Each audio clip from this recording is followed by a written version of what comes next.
हमारे साथ मेयर कराची वसीम अख्तर मौजूद हैं। अब से कुछ देर पहले ये भी इतलात आई हैं कि मुख्तलिफ इजलासों में साबिक मेयर कराची और सरबरा पाकिस्तान ज़मीन पार्टी मुस्तफ़ा कमाल ने भी शिरकत की है, उनसे भी बात करेंगे। मेयर कराची वसीम अख्तर हमारे साथ मौजूद है। वसीम अख्तर साहब बहुत शुक्रिया। वसीम अख्तर साहब, कुछ तय पाया ही नहीं है, यानी कि जो मामलात है वो स्टेटस को के तहत ही चलेंगे, ना एडमिनिस्ट्रेटर के हवाले से ना कराची के दूसरे मामलात के हवाले से, कुछ नहीं तय पाया।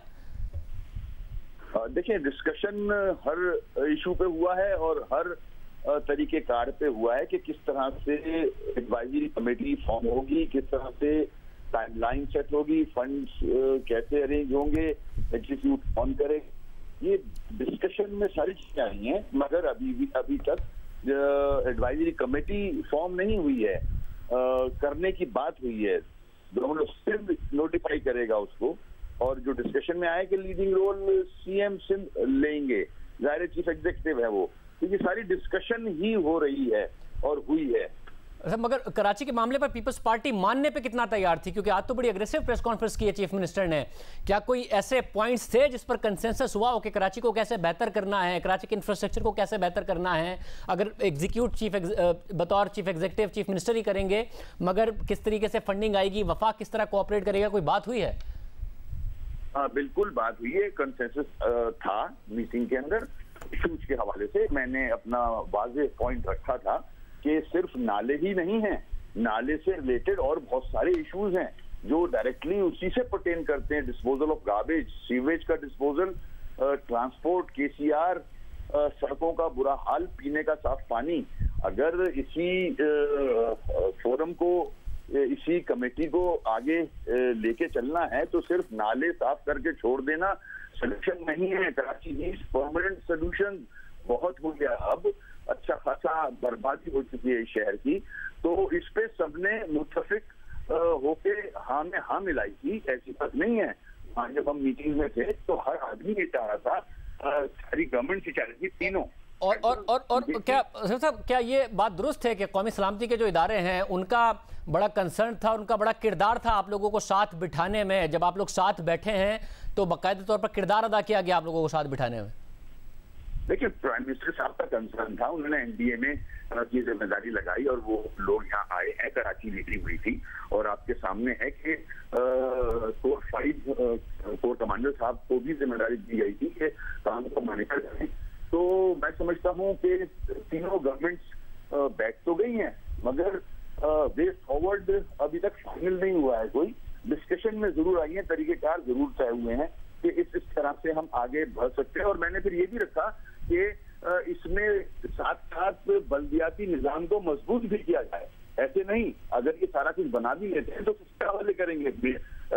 डोमेन जो है वो बल्दियाता है, केएमसी का है ये काम सारा, तो वो इदारे, वो महकमे केएमसी के हवाले भी किए जाए ताकि इसको स्मूथली आगे लेके बढ़ा जाए। क्या आपका अब टेन्योर खत्म हो रहा है कि इस पर बात हुई कि कोई एडमिनिस्ट्रेटर आपके बाद जो आए वो बाइख्तियार हो, कोई किसी जमात से ना हो और उसको इख्तियारात दिए जाएं और वो डिलीवर करे, वफाक के साथ भी ताउन करे? क्या इस किस्म की भी कोई बात हुई?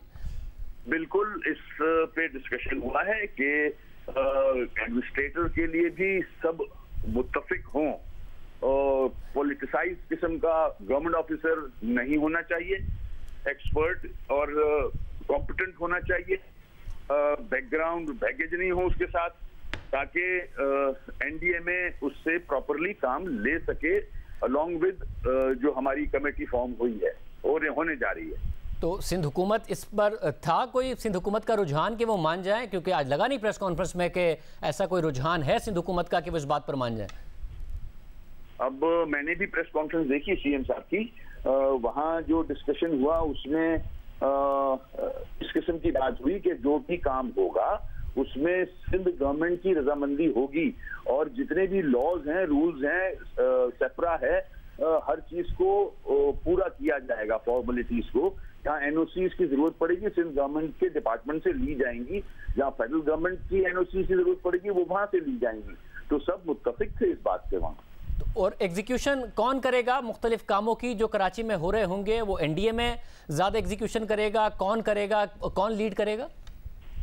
एनडीए में ही लीड करेगा। सुपरविजन जाहिर है जो भी कमेटी बन रही है वो देखेगी इसको, और अगर एनडीए में समझेगा कहीं और भी कॉन्ट्रैक्ट देने हैं या किसी को आउटसोर्स करना है तो वो डिसाइड करेगा उसके लिए। और एक अच्छे माहौल में ही बात हुई है। वफाकी और सिंध हुकूमत और MQM के रिप्रेजेंटेटिव्स और जो अगर इदारों से भी लोग मौजूद थे उस माहौल में, एक अच्छे माहौल में बात हुई है कि जिसका आउटकम आ सके, या एक मीटिंग थी जो गुजर गई और आउटकम कोई नहीं आएगा, कराची का जो हाल है वो वही रहेगा? नहीं, वहाँ तो ऐसी कोई बड़े अच्छे माहौल में मीटिंग हुई है और मैं समझता हूँ आना भी चाहिए। अगर हम सब चाहते हैं कि कराची जो पूरे मुल्क को चला रहा है, पूरे 95% रेवेन्यू देता है, इसका इतना बुरा हाल है, अगर इसका ज्यादा मजीद खराबी आ गई तो पाकिस्तान की इकोनॉमी को धक्का लगेगा। और मैं समझता हूँ अगर बल्दियाती निज़ाम मजबूत होगा तो जमहूरियत भी मजबूत नहीं होगी साहब। और ये बल्दियाती निज़ाम मजबूत करने के हवाले से, दूसरे मामलात के हवाले से आप कह रहे हैं कि पीपल्स पार्टी, MQM, इसके अलावा वफाक से तहरीक इंसाफ, इसके अलावा NDMA, इसके अलावा कोर कमांडर कराची, इन सब की एक मीटिंग हुई है? नहीं, इसमें जनरल थे और एक चेयरमैन थे और ये हमारी जमातें थी। उसके साथ साथ और बहुत सारी चीजें डिस्कशन में आई कि SLGA 2013 को भी अमेंड होना है। वहाँ अटॉर्नी जनरल ने बड़ा क्लियरली खुल के बात की कि 2013 के SLGA से कोई फायदा नहीं पहुंच सकता सिंध को, जो आज कानून बना हुआ है, एक्ट बना हुआ है, और सब खामोश थे उस पे। अटॉर्नी जनरल ने बड़ा क्लियरली बताया कि इस कोई हूं मैं, तो इसमें तब्दीली बहुत